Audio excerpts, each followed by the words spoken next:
تم لوگوں کو زیادہ سے زیادہ اور ایک دوسرے سے بڑھ کر دنیا حاصل کرنے کی دھن نے غفلت میں ڈال رکھا ہے، یہاں تک کہ اسی فکر میں تم لبے گور تک پہنچ جاتے ہو۔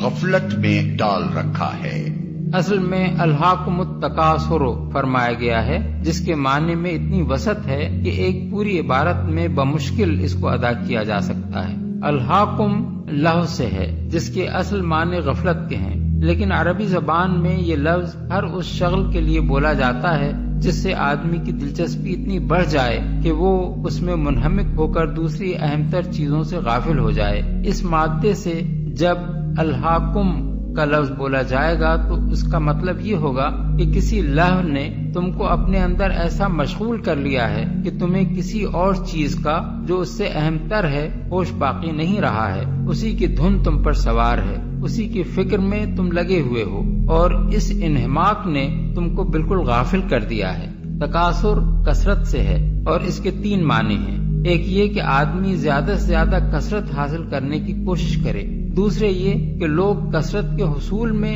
ایک دوسرے سے بڑھ جانے کی کوشش کریں، تیسرے یہ کہ لوگ ایک دوسرے کے مقابلے میں اس بات پر فخر جتائیں کہ انہیں دوسروں سے زیادہ کثرت حاصل ہے۔ بس الہاکم التکاثر کے معنی ہوئے تکاثر نے تمہیں اپنے اندر ایسا مشغول کر لیا ہے کہ اس کی دھن نے تمہیں اس سے اہم تر چیزوں سے غافل کر دیا ہے۔ اس فقرے میں یہ تصریح نہیں کی گئی ہے کہ تکاثر میں کس چیز کی کثرت اور الہاکم میں کس چیز سے غافل ہو جانا مراد ہے، اور الہاکم یعنی تم کو غافل کر دیا ہے کہ مخاطب کون لوگ ہیں۔ اس عدم تصریح کی وجہ سے ان الفاظ کا اطلاق اپنے وسیع ترین مفہوم پر ہو جاتا ہے۔ تکاثر کے معنی محدود نہیں رہتے بلکہ دنیا کے تمام فوائد و منافع، سامان عیش، اسباب لذت اور وسائل قوت و اقتدار کو زیادہ سے زیادہ حاصل کرنے کی سعی و جہد کرنا، ان کے حصول میں ایک دوسرے سے بڑھ جانے کی کوشش کرنا اور ایک دوسرے کے مقابلے میں ان کی کثرت پر فخر جتانا اس کے مفہوم میں شامل ہو جاتا ہے۔ اسی طرح الہاکم کے مخاطب بھی محدود نہیں رہتے بلکہ ہر زمانے کے لوگ اپنی انفرادی حیثیت سے بھی اور اجتماعی حیثیت سے بھی اس کے مخاطب ہو جاتے ہیں۔ اس کا مطلب یہ ہو جاتا ہے کہ زیادہ سے زیادہ دنیا حاصل کرنے اور اس میں ایک دوسرے سے بڑھ جانے اور دوسروں کے مقابلے میں اس پر فخر جتانے کی دھن افراد پر بھی سوار ہے اور اقوام پر بھی۔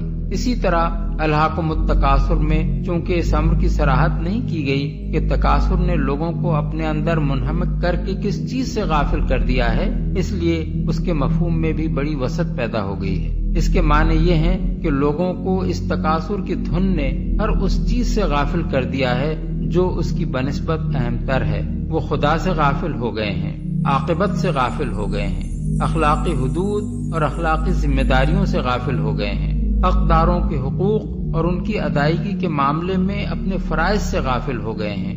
انہیں معیار زندگی بلند کرنے کی فکر ہے، اس بات کی کوئی فکر نہیں کہ معیار آدمیت کس قدر گر رہا ہے۔ انہیں زیادہ سے زیادہ دولت چاہیے، اس بات کی کوئی پرواہ نہیں کہ وہ کس ذریعے سے حاصل ہوتی ہے۔ انہیں عیش و عشرت اور جسمانی لذتوں کے سامان زیادہ سے زیادہ مطلوب ہیں۔ اس ہوس رانی میں غرق ہو کر وہ اس بات سے بالکل غافل ہو گئے ہیں کہ اس روش کا انجام کیا ہے۔ انہیں زیادہ سے زیادہ طاقت، زیادہ سے زیادہ فوجیں، زیادہ سے زیادہ ہتھیار فراہم کرنے کی فکر ہے، اور اس معاملے میں ان کے درمیان ایک دوسرے سے آگے نکل جانے کی دوڑ جاری ہے۔ اس بات کی فکر انہیں نہیں ہے کہ یہ سب کچھ خدا کی زمین کو ظلم سے بھر دینے اور انسانیت کو تباہ و برباد کر دینے کا سر و سامان ہے۔ غرض تکاثر کی بے شمار صورتیں ہیں جنہوں نے اشخاص اور اقوام سب کو اپنے اندر ایسا مشغول کر رکھا ہے کہ انہیں دنیا اور اس کے فائدوں اور لذتوں سے بالا تر کسی چیز کا ہوش نہیں رہا ہے۔ لبے گور تک پہنچ جاتے ہو، یعنی تم اپنی ساری عمر اسی کوشش میں کھپا دیتے ہو اور مرتے دم تک یہ فکر تمہارا پیچھا نہیں چھوڑتی۔ ہرگز نہیں، عنقریب تم کو معلوم ہو جائے گا۔ پھر سن لو، ہرگز نہیں، عنقریب تم کو معلوم ہو جائے گا، تم کو معلوم ہو جائے گا۔ یعنی تمہیں یہ غلط فہمی ہے کہ متاع دنیا کی یہ کثرت اور اس میں دوسروں سے بڑھ جانا ہی ترقی اور کامیابی ہے، حالانکہ یہ ہرگز ترقی اور کامیابی نہیں ہے۔ ان قریب اس کا برا انجام تمہیں معلوم ہو جائے گا اور تم جان لوگے کہ یہ کتنی بڑی غلطی تھی جس میں تم عمر بھر مبتلا رہے۔ ان قریب سے مراد آخرت بھی ہو سکتی ہے، کیونکہ جس ہستی کی نگاہ ازل سے ابد تک تمام زمانوں پر حاوی ہے، اس کے لیے چند ہزار یا چند لاکھ سال بھی زمانے کا ایک چھوٹا سا حصہ ہیں، لیکن اس سے مراد موت بھی ہو سکتی ہے، کیونکہ وہ تو کسی انسان سے بھی کچھ زیادہ دور نہیں ہے، اور یہ بات مرتے ہی انسان پر کھل جائے گی کہ جن مشاغل میں وہ اپنی ساری عمر کھپا کر آیا ہے وہ اس کے لیے سعادت و خوشبختی کا ذریعہ تھے یا بدانجامی و بدبختی کا ذریعہ۔ ہرگز نہیں، اگر تم یقینی علم کی حیثیت سے اس روش کے انجام کو جانتے ہوتے تو تمہارا یہ طرز عمل نہ ہوتا، تم دوزخ دیکھ کر رہو گے۔ پھر سن لو، تم بالکل یقین کے ساتھ اسے دیکھ لو گے، پھر ضرور اس روز تم سے ان نعمتوں کے بارے میں جواب طلبی کی جائے گی۔ اس فقرے میں پھر کا لفظ اس معنی میں نہیں ہے کہ دوزخ میں ڈالے جانے کے بعد جواب طلبی کی جائے گی، بلکہ اس کا مطلب یہ ہے کہ پھر یہ خبر بھی ہم تمہیں دیے دیتے ہیں کہ تم سے ان نعمتوں کے بارے میں سوال کیا جائے گا، اور ظاہر ہے کہ یہ سوال عدالت الہی میں حساب لینے کے وقت ہوگا۔ اس کی سب سے بڑی دلیل یہ ہے کہ متعدد احادیث میں رسول اللہ صلی اللہ علیہ وسلم سے یہ بات منقول ہے کہ اللہ تعالیٰ نے جو نعمتیں بندوں کو دی ہیں ان کے بارے میں جواب دہی مومن و کافر سبھی کو کرنی ہوگی۔ یہ الگ بات ہے کہ جن لوگوں نے کفران نعمت نہیں کیا اور شکر گزار بن کر رہے وہ اس محاسبے میں کامیاب رہیں گے، اور جن لوگوں نے اللہ کی نعمتوں کا حق ادا نہیں کیا اور اپنے قول یا عمل سے یا دونوں سے ان کی ناشکری کی وہ اس میں ناکام ہوں گے۔ حضرت جابر بن عبداللہ کی روایت ہے کہ رسول اللہ صلی اللہ علیہ وسلم ہمارے ہاں تشریف لائے اور ہم نے آپ کو تر و تازہ کھجوریں کھلائیں اور ٹھنڈا پانی پلایا۔ اس پر حضور نے فرمایا، یہ ان نعمتوں میں سے ہیں جن کے بارے میں تم سے سوال کیا جائے گا۔ بحوالہ مسند احمد، نسائی، ابن جریر، ابن المنذر، ابن مردوہ، عبد بن حمید، بیہقی فی الشعب۔ حضرت ابو ہریرہ کی روایت ہے کہ رسول اللہ صلی اللہ علیہ وسلم نے حضرت ابو بکر اور حضرت عمر سے کہا، چلو ابو الحیثم بن التیہان انصاری کے ہاں چلیں۔ چنانچہ ان کو لے کر آپ ابن التیہان کے نخلستان میں تشریف لے گئے۔ انہوں نے لا کر کھجوروں کا ایک خوشہ رکھ دیا۔ حضور نے فرمایا، تم خود کیوں نہ کھجوریں توڑ لائے؟ انہوں نے عرض کیا، میں چاہتا تھا کہ آپ حضرات خود چھانٹ چھانٹ کر کھجوریں تناول فرمائیں۔ چنانچہ انہوں نے کھجوریں کھائیں اور ٹھنڈا پانی پیا۔ فارغ ہونے کے بعد حضور نے فرمایا، اس ذات کی قسم جس کے ہاتھ میں میری جان ہے، یہ ان نعمتوں میں سے ہے جن کے بارے میں تمہیں قیامت کے روز جواب دہی کرنی ہوگی۔ یہ ٹھنڈا سایہ، یہ ٹھنڈی کھجوریں، یہ ٹھنڈا پانی۔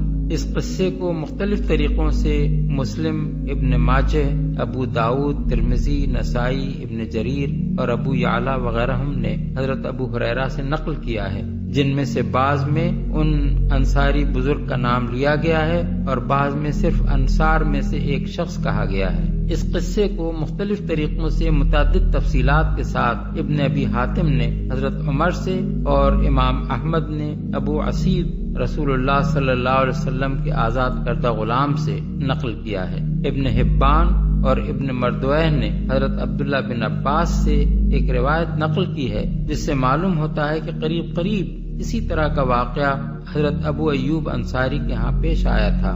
ان احادیث سے یہ بات واضح ہو جاتی ہے کہ سوال صرف کفار ہی سے نہیں، مومنین صالحین سے بھی ہوگا۔ رہی خدا کی وہ نعمتیں جو اس نے انسان کو عطا کی ہیں تو وہ لامحدود ہیں، ان کا کوئی شمار نہیں کیا جا سکتا، بلکہ بہت سی نعمتیں تو ایسی ہیں کہ انسان کو ان کی خبر بھی نہیں ہے۔ قرآن مجید میں فرمایا گیا ہے کہ وَإِن تَعُدُّوا نِعْمَةَ اللَّهِ لَا تُحْصُوهَا، یعنی اگر تم اللہ کی نعمتوں کو گنو تو تم ان کا پورا شمار نہیں کر سکتے۔ سورہ ابراہیم آیت 34۔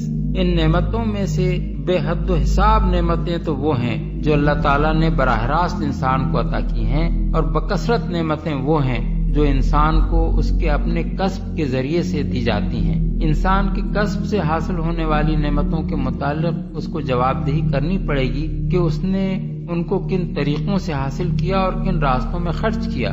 اللہ تعالیٰ کی براہ راست عطا کردہ نعمتوں کے بارے میں اسے حساب دینا ہوگا کہ ان کو اس نے کس طرح استعمال کیا، اور مجموعی طور پر تمام نعمتوں کے متعلق اس کو بتانا پڑے گا کہ آیا اس نے اس امر کا اعتراف کیا تھا کہ یہ نعمتیں اللہ کی عطا کردہ ہیں، اور ان پر دل، زبان اور عمل سے اس کا شکر ادا کیا تھا، یا یہ سمجھا تھا کہ یہ سب کچھ اسے اتفاقاً مل گیا ہے، یا یہ خیال کیا تھا کہ بہت سے خدا ان کے عطا کرنے والے ہیں، یا یہ عقیدہ رکھا تھا کہ یہ ہیں تو خدا ہی کی نعمتیں مگر ان کے عطا کرنے میں بہت سی دوسری ہستیوں کا بھی دخل ہے، اور اس بنا پر انہیں معبود ٹھہرا لیا تھا اور انہی کے شکریہ ادا کیے تھے۔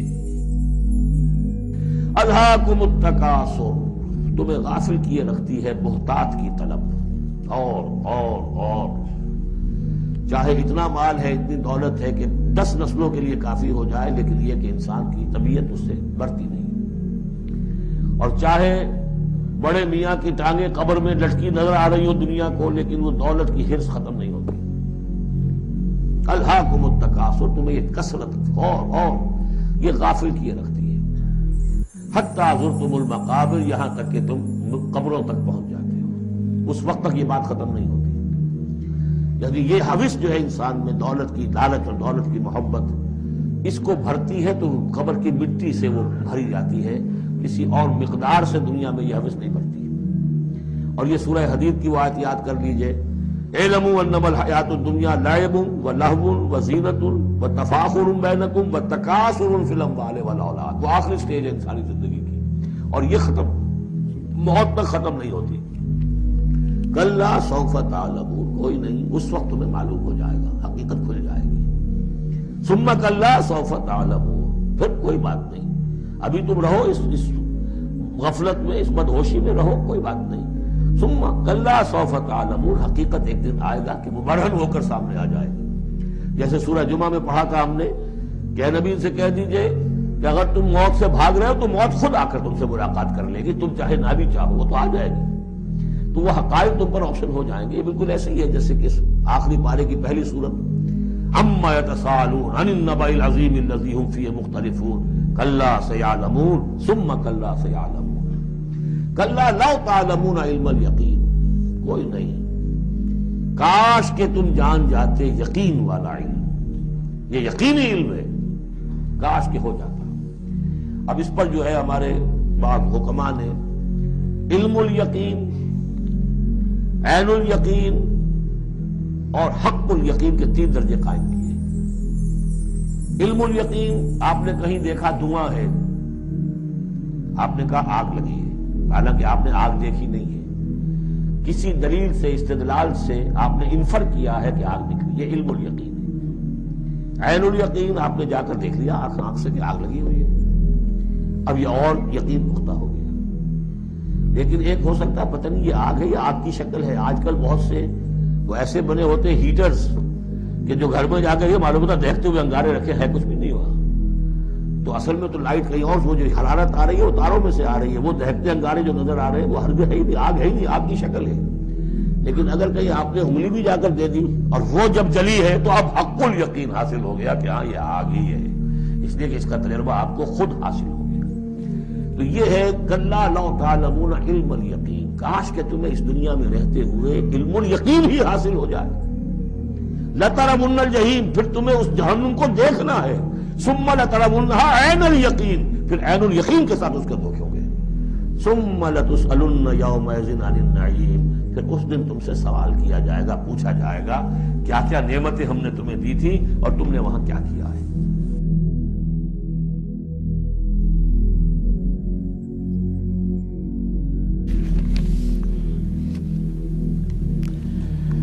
اعوذ باللہ من الشیطان الرجیم، بسم اللہ الرحمن الرحیم۔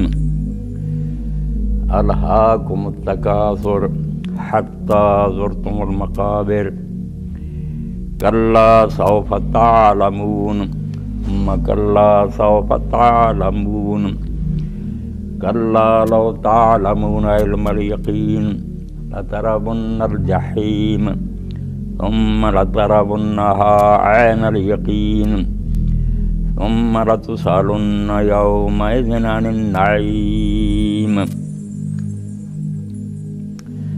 سورۃ التکاثر میں نے آپ کے سامنے تلاوت کی ہے۔ اللہ تعالیٰ نے اس میں ایک بہت بڑے مرض کا بیان فرمایا اور اس کے بارے میں ہمیں آگاہی بخشی۔ ایک بہت بڑی بیماری ہے جس سے لوگ آدم علیہ السلام کے زمانہ سے لے کر اب تک ہلاک ہوتے آ رہے ہیں، بہت ہلاک ہوئے ہوں گے بھی، تھوڑے ہیں جو اس بیماری سے بچ سکے۔ اور بیماری یہ خطرناک ہے، ایسی بظاہر اس میں دلچسپی بڑی ہے۔ جو پھنس جاتا ہے وہ ایسا شاید ہے کہ سمجھتا میں خوب مزے لے رہا ہوں، یہ نہیں سمجھتا کہ یہ زہر ہے جو مجھے تباہی کی طرف لے جا رہا۔ الہا، غافل کر دینا، بالکل بے پرواہ کر دینا۔ اور شے کون سی ہے جو غافل کرتی ہے؟ تکاثر، کہ اس دوڑ میں لگ جاتے ہیں کہ ہمارا معیار زندگی بلند ہونا چاہیے، ہمارے پاس زیادہ دولت ہونی چاہیے، ہمارا قبیلہ بڑا ہونا چاہیے، میرا عہدہ جو ہے اس میں ترقی ہونی چاہیے۔ اور یہ دولت کی جو حرص ہے اس کی کوئی حد نہیں، یہ معیار زندگی کی کوئی حد نہیں، کوئی طے نہیں کر سکتا کہ وہ حد کبھی آئے گی بھی جہاں انسان بس کر دے گا کہ اب بس اتنی دولت کا بھی نہیں۔ یہ بالکل جیسے بیماری ایک ہو جاتی ہے جس میں آدمی جتنا پانی پیتا جائے اور پیاس بڑھتی جاتی ہے۔ یہ تکاثر، دولت کا لالچ، اور ہونا چاہیے، اور کوئی پتہ ہی نہیں کہ میرا بینک بیلنس کیا، مگر اب بھی آرام نہیں کرتے۔ وہ جیسے شیخ سعدی رحمۃ اللہ علیہ فرماتے ہیں کہ میرے پاس ایک آیا آدمی، بوڑھا ہو گیا تھا، تاجر تھا، وہ کہنے لگا سعدی صاحب آپ دعا کریں، میری یہ خواہش ہے وہ پوری ہو جائے، پھر بے شک موت ہو جائے۔ اب اس نے ذکر شروع کیا مغرب سے لے کر مشرق تک کے ممالک اس بڑھاپے میں کہ آپ دعا کریں میں اس ملک میں جاؤں، اس میں ساری زمین اب بھی پھروں، پھر مر جوں۔ تو میں نے کہا یار میں تجھے کچھ اشعار سناتا ہوں۔ ہاں شنی دستی کے وقت تاجرے در بیابان بے گفتاد استور، تو نے سنا ہے کہ ایک سوداگر تھا تو وہ غور کے بیابان میں اپنے گھوڑے سے گر گیا تھا۔ گفت چشمے تنگ دنیا دار را یا قناعت پر کنا دیا خاک گور، تو اس نے اس وقت کہا تھا کہ یہ دنیا دار کی جو لالچی آنکھ ہے نا، اس کو یا قبر کی مٹی بھر سکتی ہے یا قناعت نصیب ہو جائے اللہ کی طرف سے، اور یہ آنکھ بھرتی ہے۔ یہ میں نے تجھے اس تاجر کا مقولہ سنا دیا، کیا تیرے لیے دعا کروں؟ اس بڑھاپے میں بھی سارا جہان تو نے کھنگال ڈالا، اب بھی یہ چاہتا کہ ساری دنیا میں پھرے۔ تو یہ تکاثر ہے کہ اور ہو، جس کے لیے نا دن رات ایک کر دیتا آدمی، اور کبھی یہ سوچنے کی تکلیف نہیں کرتا کہ میں اس دنیا میں آیا ہوں اور میرے آنے سے پہلے اس دنیا میں اتنے نعمتیں اللہ تعالیٰ نے بکھیر دی ہیں، جس چیز کی مجھے ضرورت پڑنی تھی آتاکم من کل ما سألتم، جو کچھ بھی تمہیں چاہیے تھا وہ بغیر تمہاری درخواست اور تمہارے چاہنے کے میں نے پہلے سے مہیا کر دیا۔ آکسیجن کے سمندر بھرے ہوئے ہیں، پانی ہے، لائٹ چاہیے، سورج آ رہا ہے، رات کو چاند آ رہا ہے، سردیاں گرمیاں، پھل، خوشبوئیں، لباس، سواریاں، اور خود تیرے جسم میں اتنی صلاحیتیں اور قوتیں۔ اسی لیے سقراط کے بارے میں مولانا اسلائی صاحب رحمۃ اللہ علیہ فرماتے ہیں کہ اس نے جو مدرسہ بنایا تھا ایتھنز میں، سارے یونان کے فرسیوں کا سرآمد روزگار کا سردار تھا، تو اپنے اس کالج کے دروازے پر لکھا تھا اے انسان اپنے آپ کو پہچان۔ کہ مسئلہ تو یہ ہے، اصل علم تو یہ آپ کچھ نہ پڑھیں مگر یہ کسی اللہ کے بندے سے سیکھ لیں کہ میں کیا ہوں، کیوں آیا ہوں، کس نے بھیجا ہے، کہاں جاؤں گا۔ یہ نہیں سیکھتے۔ تو بچ خودی خودوں چھوٹ وگیوں خود تھی خبر نہ پائی۔ مولانا غلام رسول رحمۃ اللہ علیہ فرماتے ہیں خودی میں اتنا غرق ہوا کہ مرتے دم تک اپنا پتہ نہیں چلا کہ میں یہاں کیوں آیا ہوں اور یہاں سے کہاں جاؤں گا، پھر کیا بنے، اس مسئلے پر غور نہیں نصیب ہوا، اور ایسی چیزوں میں پھنسا رہا، ان سے دلچسپی قائم رکھی، جو وقت آیا تو ان میں سے ایک چیز بھی ساتھ نہیں گئی، نہ بیٹے ساتھ گئے قبر میں، نہ مال و دولت ساتھ گیا۔ تو اللہ کے نیک بندے پھر چلاتے ہیں، چیختے ہیں اسی سورہ کی روشنی میں اور اسی سورت کی رہنمائی میں دفتر بھر دیا عارف اور دانشمند لوگوں نے۔ آپ کسی طرف جائیں جس کو اللہ نے عقل نصیب کی ہے نا، وہ اعلان کرتا مر گیا کہ خواب غفلت سے بیدار ہو جاؤ، نیند سے اٹھ کھڑے ہو، کیوں سوئے پڑے ہو؟ وقت آئے گا کہ اللہ کے فرشتے جگا لیں گے۔ حضرت امام ابن جوزی فرماتے ہیں کہ یہ میں اور آپ جب بیٹھے ہوئے ہیں ہم سمجھتے ہیں کہ جاگتے ہیں، اور سویا وہ ہے جو بستر پر سویا۔ وہ کہتا نہیں، سب سوئے ہوئے، اس وقت تک نہیں جاگتے جب تک نا مہلت ختم نہیں ہو جاتی۔ ادھر ٹائم ختم ہوتا ہے زندگی کا، فرشتے آتے ہیں، آنکھ اس وقت کھلتی ہے کہ کیا کرتے رہے، کس لیے آئے کر کے۔ وہ ابن الجوزی رحمۃ اللہ علیہ فرماتے ہیں کہ انسان جو ہے نا سب غفلت میں سوئے ہوئے، اور یہ جاگتے نہیں ہیں جب تک وما یفیقون حتی ینفذ العمر، جب تک عمر نہیں ختم ہوتی انہیں عقل نہیں آتی، اس وقت ہوش آتا ہے۔ یشیعون احالیہم بدمع، سارے رشتہ دار لاش کے ساتھ جاتے ہیں، اپنے پیارے کا جنازہ اٹھا کر جاتے ہیں۔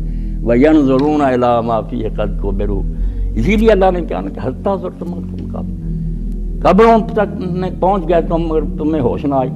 تو کہتے ہیں کہ دیکھتے ہیں اس وقت کہ کس گڑھے میں اب اس پیارے کو ہم دفن کر رہے ہیں، اینٹیں آگے دے رہے ہیں، چھپ گیا چہرہ۔ کہتا ہے اپنی آنکھوں سے دیکھتے ہیں کہ کہاں اس کو ہم دبا کر آئے ہیں۔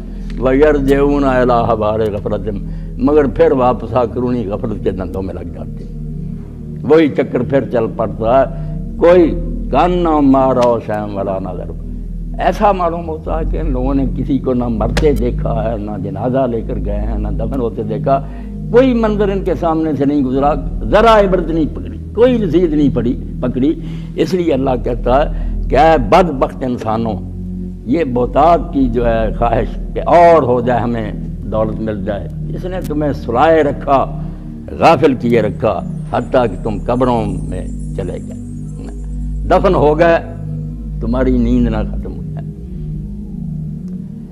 یا لاہور میں ہی ہوئے ہیں اللہ کے نیک بندے، باتیں بہت دیر دانش مندوں نے کہی ہیں، مگر وہ جب بات یاد آ جاتی ہیں تو کہتے ہیں یار وہ جگانے والے تو جگاتے رہے، ہم نہیں، بس اٹھنا نہیں چاہتے۔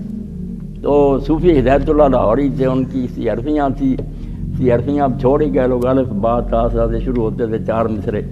تو دال سے لکھتے ہیں، دال دور غرور کر مغز وچوں، دال دور غرور کر مغز وچوں، دنیا خواب جانی متوالیا۔ تو بے ہوش پڑا ہے، یہ تو خواب دیکھ رہا ہے کہ میری کوٹھی ہے، میرے بچے، صبح جب خواب ختم ہوگی جاگو گے تو نہ کوٹھی ہوگی نہ بچے ہوں گے، کچھ بھی نہیں ہوگا ساتھ۔ دال دور غرور کر مغز وچوں، دنیا خواب جانی متوالیا ہے۔ لک میں چرب کھوا کے نفس ظالم، ویری بغل اندر تد پالیا۔ کیا کھاتا ہے؟ مرغے کھا رہا، چرگے کھا رہا، اس کو موٹا کر رہا، دشمن پیدا کر رہا، یہ برائیاں کراتا ہے۔ لک میں چرب کھوا کے نفس ظالم، ویری بغل اندر تد پالیا۔ اوکھا ہوب سے وقت حساب دے، دفتر منشیاں جدوں نکالیا۔ جب دفتر آ گیا سامنے، منشیوں نے فرشتوں نے نکالا کہ یہ کر کے آیا۔ اسی لیے حدیث پاک میں آتا کہ جب آدمی مرتا تو انسان جو اکٹھے ہوتے نا، ہم یہ کہتے ہیں ما اخرا، کہ یہ کیا چھوڑ گیا، ما خلف، کتنے بیٹے ہیں، جائیداد، ہم یہ حساب کتاب کرتے ہیں۔ وقالت الملائکۃ ما قدم، اور فرشتے یہ پوچھتے ہیں کہ لے کر کیا آیا۔ اوکھا ہوب سے وقت حساب دینوں، دفتر منشیاں جدوں نکالیا۔ کی دے جواب ہدایت اللہ پتھن تو دنوں جدوں منہ کالیا، منہ کالا کر کے یہاں سے چلا گیا، جواب کیا دے گا پھر اس وقت۔ اس لیے اللہ تعالیٰ فرماتا ہے بدبختو، تمہیں یہ زیادہ مل جائے، ہمیں اور مل جائے اور مل جائے، اسی دور دھوپ نے سلائے رکھا، غفلت میں ڈالے رکھا، تمہیں مہلت ہی نہ ملی کہ کبھی روک کر سوچ لیتے کہ یہ زندگی کیوں ملی۔ بنانے والے نے اتنا بڑا جہان جو ہماری خدمت کے لیے لگا دیا، زمین ہے تیرے لیے، آسماں ہے تیرے لیے، جہاں ہے تیرے لیے، تو نہیں جہاں کے لیے۔ والذی خلق الما فی الارض جميعا، فرمایا یہ آسمان و زمین کے سارے کارخانے دوڑ رہے ہیں تیری خدمت کے لیے۔ یہ سارے جو سورج آ رہا، چاند آ رہے ہیں، ہوائیں چل رہی، بارشیں، کھیتیاں، کیا ہے؟ اللہ پاک فرماتا سارے تیری خدمت کے لیے۔ اور اللہ کے نیک بندے نے بالکل صحیح کہا، ابر و باد و مہو خورشید و فلک درکارن، بادل بھاگ رہے ہیں، ہوائیں دوڑ رہی ہیں، سورج چاند کام کر رہے ہیں، ابر و باد و مہو خورشید و فلک درکارن، تاتو نانے بکفاری و بغفرت نہ، ان کا کیا کام ہے؟ کوئی ان کا کام نہیں اٹکا ہوا، پھر دن رات یہ صرف خدمت کر رہے ہیں کہ تاکہ تو اپنے ہاتھ پر نہ روٹی رکھ کر لقمہ کھائے آرام سے، تیری روٹی کے لیے یہ کر رہے ہیں۔ سورج پکا رہا ہے فصلوں کو، بادل بارشیں دے کر اس کو پانی دے رہے ہیں، زمین اپنا گود میں اس کو اگا رہی ہے، کاٹنے کے لیے درانتیاں بنا دی ہیں، پیسنے کے لیے خراس بنا دی ہیں، پکانے کے لیے آگ بنا دی ہے، تاکہ نانے بکفاری و بغفلت، یہ سارے بیچارے خادم ہیں تاکہ تو روٹی کھائے، صرف یہ ہو کہ بغفلت نہ خوری، غفلت کے ساتھ نہ کھائے۔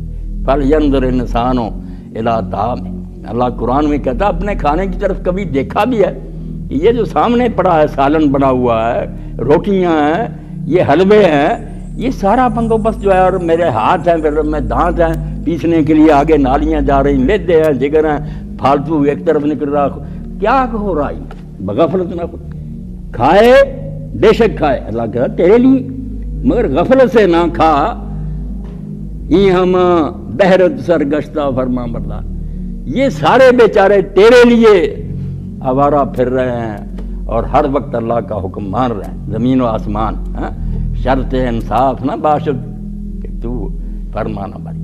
اب یہ انصاف نہیں ہوگا کہ سارا جان تیری خدمت کے لیے اللہ لگا دے، مگر جب تیری باری آئے تو خدا کا حکم نہ مانے۔ اب یہ کتنا بڑا ظلم ہوگا کہ وہ سارے بیچارے اللہ کے حکم سے تیری خدمت میں لگے ہوئے ہیں، جب تیری باری آئی کہ تجھے میں نے خلیفہ بنایا ہے، یہ نوکر چاکر کھڑے کر دیے۔ ایک اللہ کا نیک بندہ بس تخیل، وہ کہتا ہے جب یہ ہم دیکھتے ہیں کہ درخت سیدھے کھڑے سڑکوں پر نکلتے ہیں تو یہی معلوم ہوتا ہے کہ جیسے بادشاہ سلامت نے آنا ہوتا ہے اور سپاہی جو ہے نا وہ کھڑے ہوتے ہیں لائنوں میں، ایسے ہی یار یہ کھڑے ہیں سارے، یہ سیدھے کھڑے ہیں ہمارے استقبال کے لیے کہ خلیفۃ اللہ آئے گا، اللہ کا نائب، اور ہم اس کو سلام کریں گے، سلامی دے رہے ہیں، مگر تجھے شرم نہ آئی، سب کچھ کھاتا پیتا رہا، تو خدا کو بول گیا، سب کچھ مالک دیتا تینوں کہ تو سب کچھ پایا، بہت اللہ نے دیا ہے، بہت کچھ دیا ہے۔ انسانی جسم میں اتنی صلاحیتیں، قابلیتیں جو ظاہر ہوتی جاتی ہیں، کہتے ہیں یار فلاں سائنسدان نے یہ چیز بنا دی، اللہ نے بھر دیا اس میں، ظاہری باطنی اتنی قابلیتیں، اندازہ ہی نہیں، ابھی تک بھی نہیں پتا کہ انسان کے اندر کیا کچھ بھرا ہوا، آہستہ آہستہ نکل رہا، سب کچھ مالک دیتا تینوں کہ تو سب کچھ پایا، جو تم آپ سے اپنا پایا ویخ کتوں ہٹایا۔ سبق تو یہ پڑھنا چاہیے تھا جو سقراط نے لکھ دیا تھا کہ انسان اپنے آپ کو پہچان، کہ یہ جو کہتا میں اور میرا، یہ کہاں سے ملا، کس نے دیا، کیوں دیا، بعد میں کیا بنے، نہیں سوچا۔ عمر گزر گئی، ادھر دھیان نہیں کیا، تو فرمایا تم کو سلائے رکھا، غفلت میں مبتلا کیے رکھا زیادہ کی حرص نے، یہاں تک کہ تم اسی دھندے میں قبروں میں چلے گئے، موت آ گئی، یہ سارا کام یہیں پڑے رہ گئے، کوئی ساتھ نہ گیا۔ اور اب اللہ تعالیٰ نے اتنی تاکید سے اور تاکید در تاکید سے کہا، بار بار آپ لفظ سنیں، کلا، ہرگز نہیں، یا دو کچھ تو کر رہا بالکل ٹھیک نہیں ہے، یہ غلط کر رہا ہے، سوف تعلمون، کوئی زیادہ دیر نہیں ہے، تمہیں جلدی پتہ چل جائے گا کہ تم نے جو کچھ کیا برا کیا، عمر برباد کی، وقت ضائع کر کے آ گئے، ناکام ہو گئے، فیل ہو گئے، یہ بڑی جلدی پتہ چل جائے گا۔ ثم کر لا صافتن، پھر سن لو کہ غلط کر رہے ہو، جو تم کر رہے ہو یہ درست نہیں ہے، سوف تعلمون، ابھی پتہ چل جائے گا۔ اللہ کے نیک بندے کہتے ہیں اس بار بار کہنے سے یہ بھی پتہ چل، بعض لوگوں کو تو یہی پتہ چل جاتا، ان کا تو جو نا سوف تھا جلدی جان لو، یہاں ہی کبھی ہوتا کارخانے لٹ جاتے ہیں، کوئی ایسا برباد ہوتا، بینک ڈوب جاتے ہیں، ڈاکو لے جاتے ہیں، بڑے بڑے جو ہے نا بادشاہ، ان کو لوگ دیکھتے ہیں کہ وہ گلیوں اور بازاروں میں دھکے کھاتے ہیں۔ لوگوں نے موسیٰ ابن نصیر کو نہیں دیکھا کہ وہ فاتح افریقہ تھا، مگر جب دن بدل گئے، سلیمان بن عبد الملک آ گیا اور وہ ناراض ہو گیا، اس نے کہا جو ولید کے کمانڈر سے سب کا میں دشمن ہوں، اس نے محمد بن قاسم کو بلا کر بری موت مارا، اور موسیٰ بن نصیر کو بھی صرف اس وجہ سے کہ وہ بوڑھا ہو چکا تھا، اس کو قتل نہیں کیا مگر عہدے سے معزول کر دیا، دولت سب ٹھیک۔ اب وہ اندھا ہو گیا تھا موسیٰ بن نصیر، تو بازار میں بیٹھا ہوا جب بھیک مانگتا تھا نا تو آواز یہ ہوتی تھی کہ لوگوں فاتح افریقہ پر رحم کرو، خدا کے لیے مجھے روٹی کے لیے بیٹھا دے۔ تو اللہ کہتا بعد کو تو یہیں پتہ چل جاتا کہ کہاں ہے وہ دولت، اور کچھ جو ہیں وہ تھوڑی دیر بعد قبر میں جائیں گے، وہاں پتہ چل جائے گا، وہ مربلہ بھی آئے گا، برزخ میں بھی لوگوں کو پتہ چل جائے گا کہ ہم اب کس نتیجہ کو دیکھیں گے۔ اور آخرت تو آنے ہی والی ہے۔ اس لیے بار بار کہا کہ ہرگز نہیں یہ کام ٹھیک جو تم کر رہے ہو، بڑی جلدی تمہیں پتہ چل جائے گا کہ کرنا کیا تھا اور تم کیا کر رہے ہو۔ مرتے وقت تم یہ کیا کر جاؤ گے، کس لیے آئے تھے اور کیا کر گئے۔ اس وقت تمہیں جو ہوش آئے گی